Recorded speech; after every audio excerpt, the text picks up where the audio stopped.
mais uma aulinha de biologia, né? Onde nós estamos estudando a zoologia, esse ramo da biologia que estuda os animais. E na nossa aula de hoje estaremos falando sobre os artrópodes. Quem são os artro? Artro vem de articulação. O que vocês veem aqui articulando? Os pés, as patas, não é? Então, no filo dos artrópodes, estuda-se os animais com pés articulados. Dentro deste filo artrópode, artro de articulação, vamos observar a presença do exoesqueleto quitinoso, que é formado por sua vez por uma impregnação de quitina. Podemos observar aqui, olha, esse exoesqueleto dos diferentes animais. Dentro deste filo, convém lembrar que todos são pluricelulares, com 3 folhetos germinativos, ectoderme, endoderme e mesoderme. Também já apresentam o celoma, aquela cavidade revestida de mesoderme, uma cavidade que abriga, que aloja os órgãos internos, e inclusive são animais classificados como protostômios, porque durante a fase de gastrulação, o blastóporo ele vai originar o que? A boca desses animais. Esse filo também é muito interessante porque dentro deste filo dos artrópodes, nós vamos observar que eles estão muito bem adaptados. O fato deles estarem bem adaptados se deve a quê? A presença do seu exoesqueleto, desculpa, está mudando aqui, a presença do seu exoesqueleto, porque ele evita as desidratações. Também podemos observar aqui, além desse seu exoesqueleto quitinoso, a presença das patas articuladas e também a respiração, que é do tipo traqueal. O ar ele entra pelo estigma, segue pela traqueia, entra nas traqueídes e vai direto para as suas células. Bem, então estes animais, ou seja, no filo dos artrópodes, pés articulados, a presença do exoesqueleto é muito importante porque eles não sofrem desidratação. Mas o fato de apresentarem o exoesqueleto quitinoso, juntamente com as patas articuladas e as traqueias, contribuem para uma boa adaptação. Isso explica o fato de, em todos os lugares, seja no meio aquático, seja no meio aéreo, seja no meio terrestre, nós vamos encontrar artrópodes. Esses animais, eles também sofrem ecdísis, ou seja, muda. Podemos observar aqui que o animal está deixando o seu exoesqueleto, ou seja, a exúvia. Então, esse animal, ele cresce, e esse animal, para crescer, ele precisa perder esse seu exoesqueleto. Então, a muda é necessário, a muda se faz necessário para que esses animais possam crescer. Esses animais artrópodes também têm o corpo metamerizado, ou seja, eles apresentam a cabeça, eles apresentam um tórax e o seu abdômen, cabeça, a região do tórax e a região do abdômen. Mas esses animais, para que cresçam, eles precisam perder o seu exoesqueleto. Então, essa perda do seu exoesqueleto se dá através do hormônio ecdisona, que é um hormônio que promove o crescimento. E aí nós podemos representar graficamente o crescimento, ou seja, a muda desses animais. Então, neste gráfico aqui, atenção aí, galera, porque esse gráfico é importante. Aqui eu percebo que o animal está crescendo rapidamente, então ele já perdeu a roupa, ele já perdeu o seu exoesqueleto. Aí ele fica um tempo sem crescer, né? Para. Aí ele perde a roupa de novo. E aí ele vai crescer, forma a roupa. Aí ele fica um tempo antes de crescer. Então, nestes pontos aqui, olha, subentende-se que o animal esteja o quê? Crescendo. tá? Então aqui ocorre o quê? A perda da roupa para ele crescer. Aí é um período antes do crescimento, antes da muda, antes da ecdise. O gráfico que representa o crescimento nosso é uma curva, o que? Sigmoide, né? Uma curva em S. Aqui não, eu tenho, parece que uma escadinha mostrando esses intervalos de crescimento. Bom, todos os artrópodes vão apresentar uma digestão extracelular. Então, são animais que têm a boca, a faringe, o esôfago, o papo. Temos aqui o proventrículo, os secos gástricos que secretam enzimas e aqui o seu estômago, né? E aqui o seu intestino. Essas estruturas filamentosas correspondem aos túbulos de Malpighi e desembocam no intestino. Então, absorvem, retiram todos os resíduos nitrogenados, que no caso dos artrópodes é o ácido úrico, e lança dentro do intestino e, juntamente com as fezes, saem o que? Os excretas nitrogenados, que é a base de ácido úrico. Neste animal aqui, né, mais completo, a imagem, nós podemos observar aqui a região da boca com os apêndices bucais. Aí ele teria aqui, olha, né, todo o seu trato digestório, essa parte aqui em verde, não é?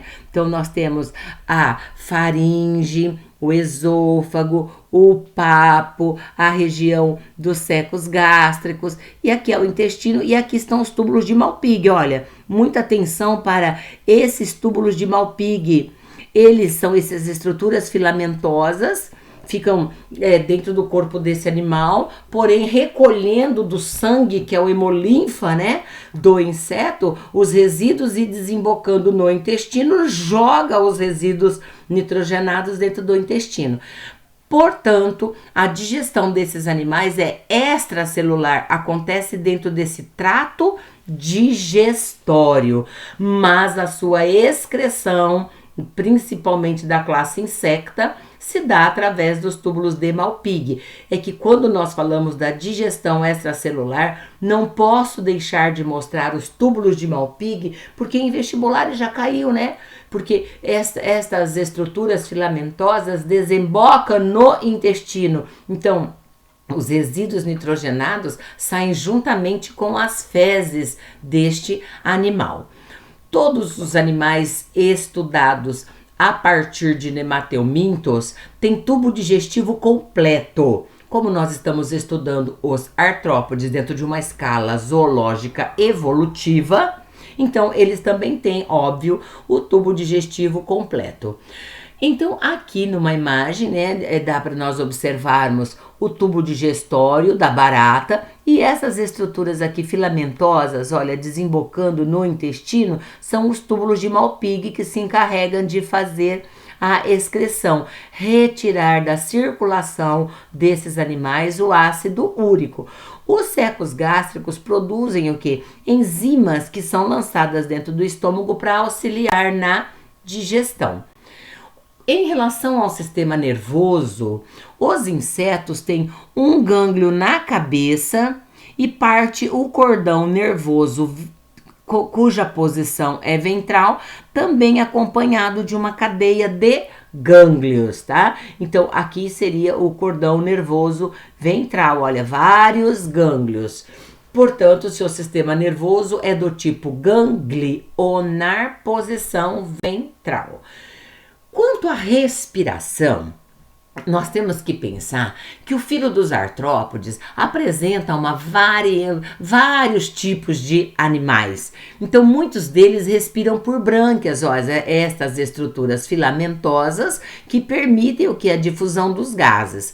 Outros respiram por traqueia, como os insetos, os animais que são chamados de miriápodes, alguns tipos de aranhas, né? Então, o ar entra por esse orifício, que é o estigma ou espiráculo, segue por essa traqueia, que se ramifica em traqueídes.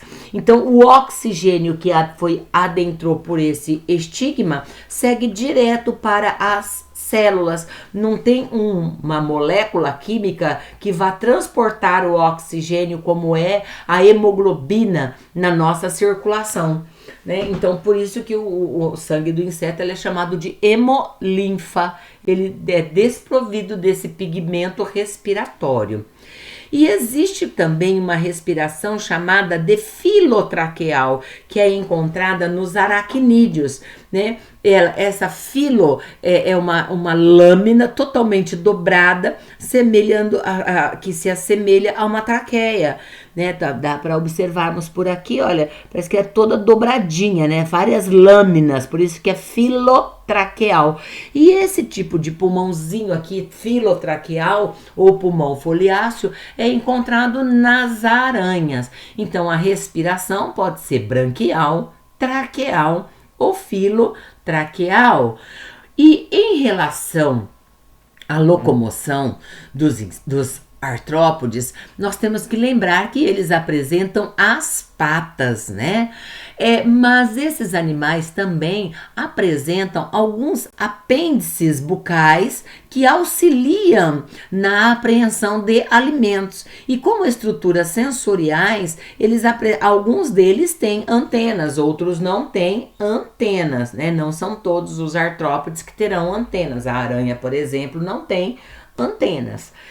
Bem, agora, em relação ao sistema circulatório, os artrópodes apresentam um sistema circulatório do tipo aberto, ou seja, lacunar. O que quer dizer isso? Que o coraçãozinho desses animais bombeia o sangue sai por veia e o sangue é deixado nas lacunas. E o sangue será removido, ou os resíduos juntamente, né, com esse sangue, voltando por veia para o coração. Um sistema circulatório aberto, então, eu caracterizo da seguinte forma: o coração bombeia o sangue, esse sangue sai por veia e retorna por veia. É uma circulação chamada de aberta ou lacunar. Neste animal, nós podemos observar aqui, olha, o seu tubo digestório, aqui estão os túbulos de Malpighi, aqui é o seu sistema circulatório que é aberto, e aqui nós temos o cordão nervoso do tipo ventral. E esses animais aqui eu posso observar as glândulas digestivas, né, anexas aqui, olha, a sua digestão, lógico, não é? E que se abre aqui na boquinha do animal. E já posso observar que esses animais aqui têm patas, inclusive têm as asas, né, para se locomover. Só chamei a atenção porque nesta imagem, esse animal aqui, por exemplo, não está mostrando a asa, nesse aqui está mostrando a asa. Esta estrutura tubular aqui, olha, é o seu sistema circulatório que é chamado de aberto. Mas esse filo dos artrópodes, ele é muito grande, então ele é dividido em classes. E para classificá-lo, ou para agrupar em classes, em que eles se basearam? Quais foram os critérios? Número de patas, pode ter 3 pares de patas, pode ter 4 pares de patas, pode ter 5 pares de patas. Divisão do corpo, pode ser que tenha cabeça, tórax e abdômen, pode ser que só tenha céfalo-tórax, que é a cabeça junto com tórax e abdômen. Número de asas, eu posso ver aqui, esse animal vai ter 4 asas, 2 pares de asas, mas tem animais que não têm asas e tem animais que têm um parzinho de asa. Quando é asa, eu chamo de píteros. Todos os animais têm antenas? Não, a aranha não tem antenas. Mas, no caso do camarão, ele tem 2 pares de antenas. Então, quando eu vou me referir a antenas, eu posso dizer se ele é ácero. Ácero, não tem antenas. Se tem um par de antenas, díceros. Se tem 2 pares de antenas, tetráceros, né? E, então, a presença de asas, a presença de patas, o número de patas, o número de asas, como está dividido o corpo, cabeça, tórax e céfalo, ou céfalo, tórax e abdômen, são os critérios utilizados para eu poder o quê? Classificar o filo. Sendo assim, nós temos a classe insecta. ou seja, onde estão os insetos, como moscas, pernilongos, pulgas. Como está dividido o corpo? Cabeça, tórax e abdômen. Quantas patas? Ele tem 1, 2, 3 pares de patas. Antenas, um parzinho de antena na cabeça. Por ser um inseto, então, como que eu vou caracterizar? 3 pares de patas, cabeça, tórax e abdômen e um par de antenas. Mas os insetos também podem apresentar os apêndices bucais, que varia também. Varia porque esse é um apêndice bucal de um animal mastigador. Esse é o apêndice bucal, por exemplo, de um animal picador. Este é o apêndice bucal de um animal lambedor, sugador, como por exemplo da borboleta. Então, o apêndice bucal é algo que se difere, levando-se em consideração o hábito alimentar do animal. Em relação à respiração traqueal, olha, podemos observar aqui as traqueídes, né? O ar ela vai seguir por dentro desses raminhos aqui, dessas ramificações e vai direto para as células, né, desse animal. Em relação aos olhos, eu posso dizer que eles são chamados de ocelos, os olhos simples, ou eles serão chamados de olhos compostos. Bem, na verdade, os olhos que são simples é que são denominados ocelos. Por quê? Esses tipos de olhos aqui não permitem ao animal obter imagens com nitidez, né? Que seria então esses ocelos aqui, olha, o animal não vai, por exemplo, observar as imagens bem nítidas e inclusive ele pode perceber assim o claro e o escuro. Já o olho composto, esse olho composto, ele já é formado por um número grande de omatídeos e esses omatídeos, por sua vez, permite ao animal que ele perceba o que está acontecendo à sua volta. Às vezes você fala assim, nossa, fica quietinho que eu vou bater no pernilongo que está em cima de você. Quando você vai com a mão devagarinho, o que esse animal faz? Ele sai voando. Por quê? Porque os omatídeos percebem, né, esse tipo de movimento, sem que o animal se mexa. Os omatídeos é que estaria ali captando a informação do meio. Em relação à classe insecta, é muito interessante também o domínio de como eles se reproduzem sexuadamente. Olha, estamos vendo aqui, né? São animais que são o quê? Dioicos, têm sexos separados. Mas pode ser que ocorra uma metamorfose ou não ocorra essa metamorfose. A traça do livro, por exemplo, ela é um animal ametábulo, não tem metamorfose. Põe o ovo, de dentro do ovo já vai sair quem? A tracinha. Então é um desenvolvimento totalmente completo, não tem metamorfose. Então é ametábulo. Hemimetábulo. O hemimetábulo, aqui tem por exemplo, filhote de um grilo. Ele tem, durante essa fase que ele é jovem, falta nele as asas, pode observar que são vestigiais, e ele não tem ainda o aparelho reprodutor. Por isso que eles são chamados de ninfa. Mas quando forma a asa e o aparelhinho reprodutor, eles se transformam no animal adulto, no ímago. Então ele já está pronto para se reproduzir. Qual é a diferença dos hemimetábulos para os ametábulos? O A não teve metamorfose. O M, metade da metamorfose. Que metade é essa? Nasceu sem asa e sem o aparelhinho reprodutor. Ou seja, as asas eram vestigiais e agora ele tem asa e tem o aparelho reprodutor. Então ele está pronto para se reproduzir, né? E aí nessa fase eles são chamados de ninfa, com as asas vestigiais e sem o aparelhinho reprodutor. E quando ele é holometábulo, então eu deixei uma imagem aqui do lado para vocês verem que nesta fase, olha, de hemimetábulo, não formou a larva.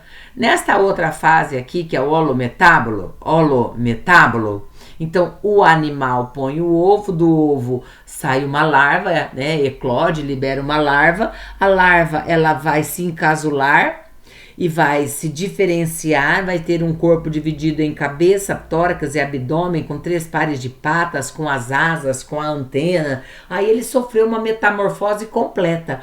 Se esse animal sofreu uma metamorfose completa, então ele é o que? Um holometábulo. Né? Então, quanto à reprodução sexuada, pode ser ametábulo, hemimetábulo e holometábulo. A diferença é que no holometábulo, do ovo sai uma larva ou lagarta que evolui, se encasula ou se torna uma pupa. Nesse período em que ela está dentro do casulo da pupa, ela vai o quê? Se diferenciando, ó, aquele corpo com aspecto vermiforme vai ganhando cabeça, tórax e abdômen, aí ela ganha as antenas, ela ganha as asas, ela ganha os 3 pares de patas, e aí então termina a metamorfose.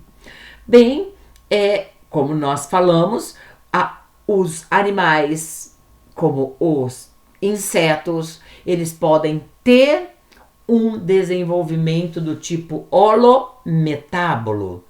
Gente, e o que vem a ser aquela luzinha que o vagalume emite?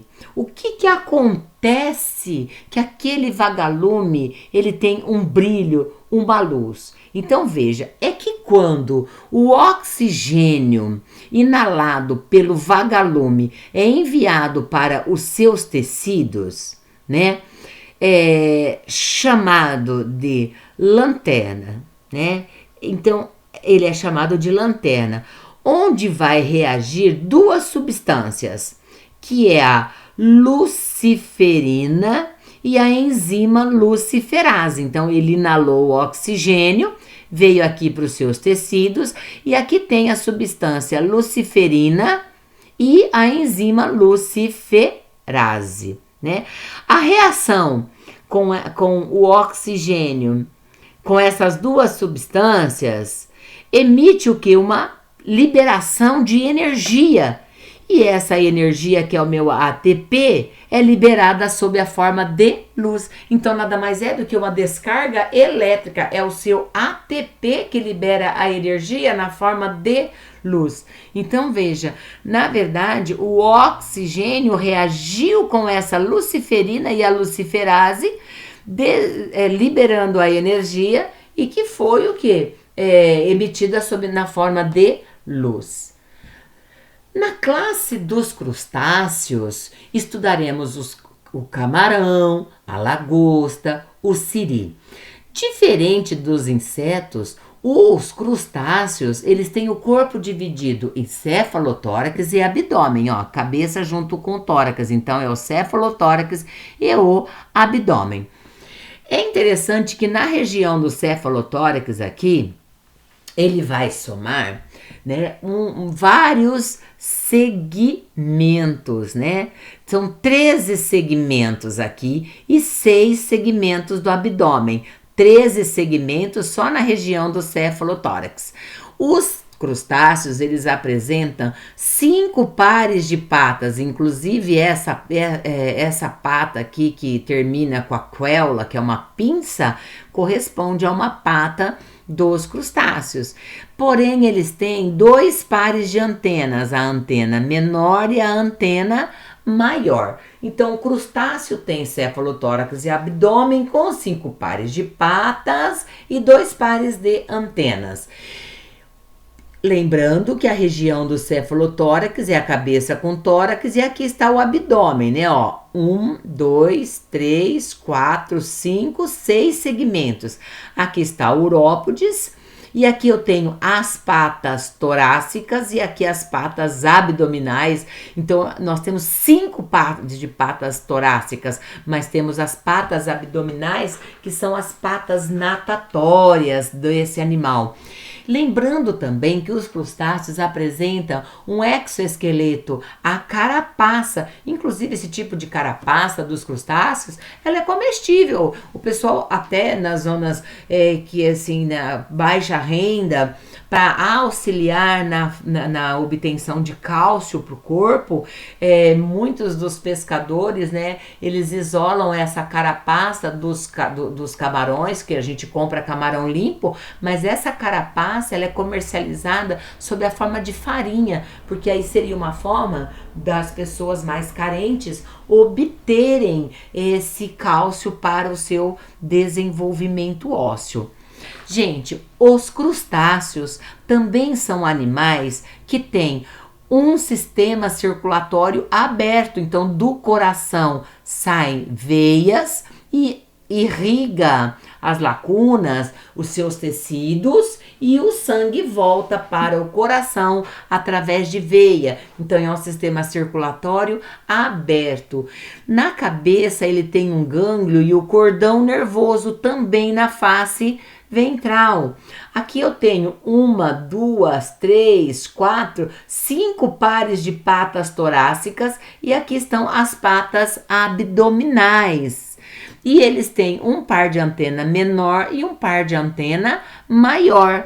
Os crustáceos respiram por brânquias. E aqui eu tenho um tatuzinho de jardim, que é um crustáceo, porém adaptado ao ambiente terrestre, fica nos jardins. Por quê? Porque ele tem uma brânquia modificada. Aqui nós temos como exemplos de crustáceos o caranguejo, né, siri, e aqui eu tenho o camarão. Lembrando que aqui, olha, são os 5 pares de patas e aqui estão os 5 pares de patas dos crustáceos. Bem, os crustáceos, eles apresentam uma reprodução sexuada com fecundação externa, né? E esses animais, eles também têm um desenvolvimento indireto, ou seja, forma larva. E a larva, ela vai sofrendo metamorfoses, como nós podemos observar aqui nessas imagens, e aí ela vai se modificando e assumindo esse animal com cara, né, de camarão mesmo. Já a lagosta, que também é um crustáceo, veja bem, ela foge aqui às regras, ó. Ela não tem uma fecundação externa. A lagosta vai ter uma fecundação interna e um desenvolvimento direto.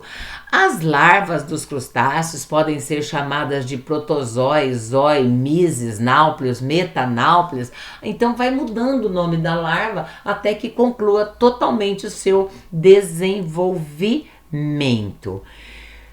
Só lembrando um pouquinho aqui que os crustáceos, eles também têm a autotomia. O que quer dizer isso? Muitas vezes, vamos supor, um animal vai lá e apreende esse camarão, segura na pata dele. O que ele pode fazer? Isso o caranguejo faz, o camarão também pode fazer. Vamos supor, se uma pedra rolou e prensou ali uma pata do camarão, ele pode simplesmente soltar a sua pata, como se uma autoamputação, que é uma autotomia, tá? Eles podem fazer isso.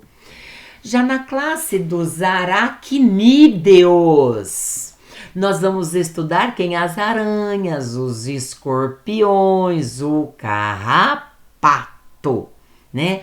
Esses animais, na classe do que seria os aracnídeos, eles apresentam também aí a presença do seu exoesqueleto. Só que agora estes animais, como carrapato, aranha, os escorpiões, eles têm cefalotórax e abdômen, mas os carrapatos, o cefalotórax e o abdômen se fundiu, ficou aquele corpinho dele globoso. Mas todos os aracnídeos vão ter 4 pares de patas, porém eles não têm antenas ausentes. Mas em se falando dos aracnídeos, vamos agora estudar aqui os detalhes. Esses animais, eles têm um par de quelícera que termina aqui, ó, num aguilhão, como se fosse uma agulha, que está ligada a uma glândula de veneno. E essa quelícera ele usa para fazer a sua defesa. Eles também têm um parzinho de pedipalpo, que utilizam como grandes pinças, né? E inclusive esse pedipalpo a aranha também utiliza para introduzir os espermatozoides no poro genital da fêmea, né? Então ele é um órgão assim que vai auxiliar na sua reprodução. As aranhas, elas apresentam também um cefalotórax e o abdômen, o prossoma e o opistosoma, o cefalotórax e o abdômen, mas respira através daquele pulmãozinho cheio de folhas, lamelas, que é o filotraqueal ou pulmão foliáceo. E as aranhas, elas têm o corpo, o cefalotórax, bem separado do seu abdômen por uma curta cintura, mas o que chama atenção é que as aranhas continuam tendo uma circulação aberta do coração, sai o sangue por veia e retorna por veia. Mas as aranhas, que são animais dioicos, aqui eu tenho o ovário, são animais com sexos separados. Estas aranhas, elas também põem ovos, e quando põe os ovos, de dentro de cada ovo vai sair uma aranhinha, então ela tem um desenvolvimento direto. Isso, também o que pode acontecer é que existe lá a aranha viúva negra, porque quando ela for fecundada, ela vai ter que pôr os ovos, e aí ela não vai poder sair e deixar os ovos ali, porque algum animal poderia predar, se alimentar. Então o que ela faz? Ela tece a teia de aranha, né? E ali ela fica abrigando os seus ovos. Como ela não vai poder sair dali, o que ela faz, gente? Depois de fecundada, ela mata o macho. Então, a respiração filotraqueal ou pulmãozinho foliáceo das aranhas, então, aqui está, né? Que se abre por um poro aqui, para o meio externo. E as aranhas também sofrem o crescimento, olha aqui o período da muda, antes da muda. Então, é aí que diz. Dentro da classe das aranhas, vamos falar da ordem Araneida. Então, nós podemos observar que a aranha, ela tem 4 pares de patas, ela vai ter o parzinho de quelíceras e o parzinho de pedipalpos, né? Já na ordem Escorpionida, estuda-se quem? O escorpião. E se observarmos aqui o escorpião, ele também tem um par de quelícera, que passa a ser uma pequena pinça que vai ajudar a triturar o alimento. Temos também o pedipalpo, que é a grande pinça, que vai auxiliar também na captura de alimentos. Ele tem o cefalotórax, de onde saem os 4 pares de patas, a região do seu pré-abdômen e aqui do seu pós-abdômen, que é essa cauda.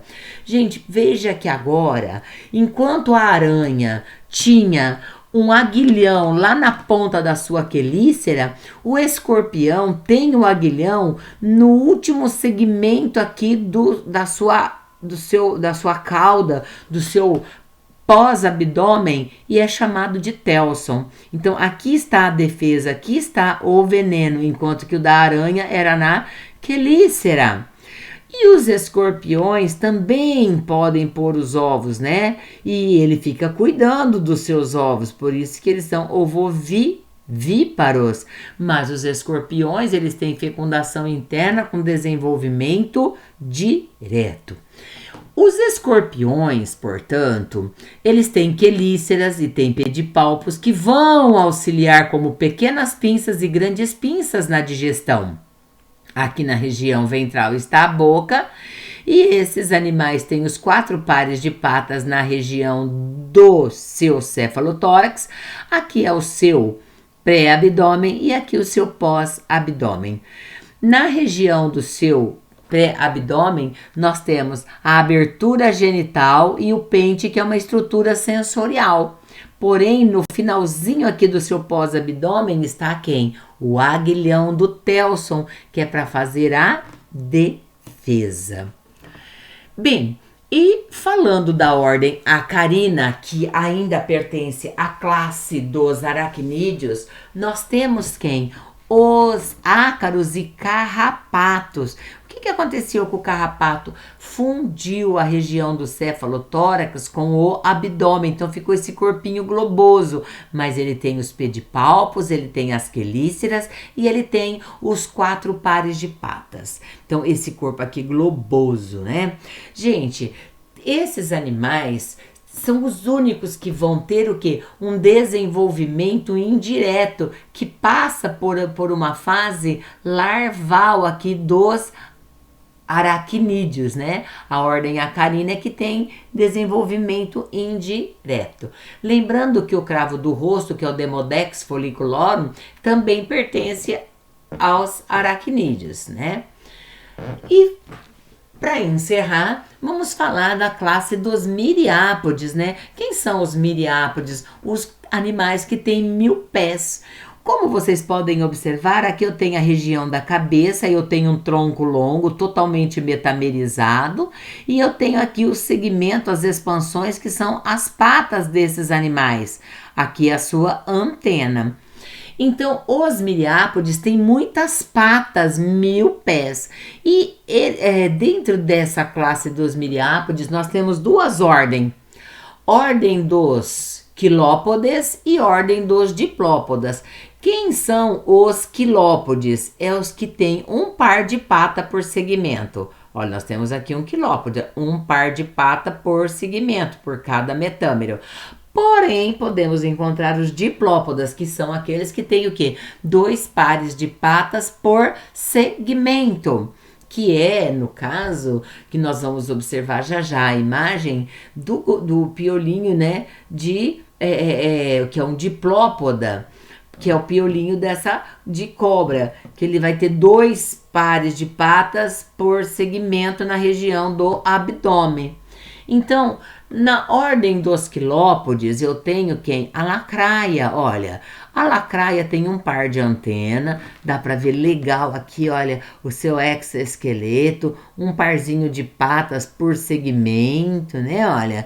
E um parzinho de antena, aqui as forcípulas dela de veneno. Então, a lacraia, ela é peçonhenta, gente, ela é bem peçonhenta, ela injeta o veneno através dessa forcípula.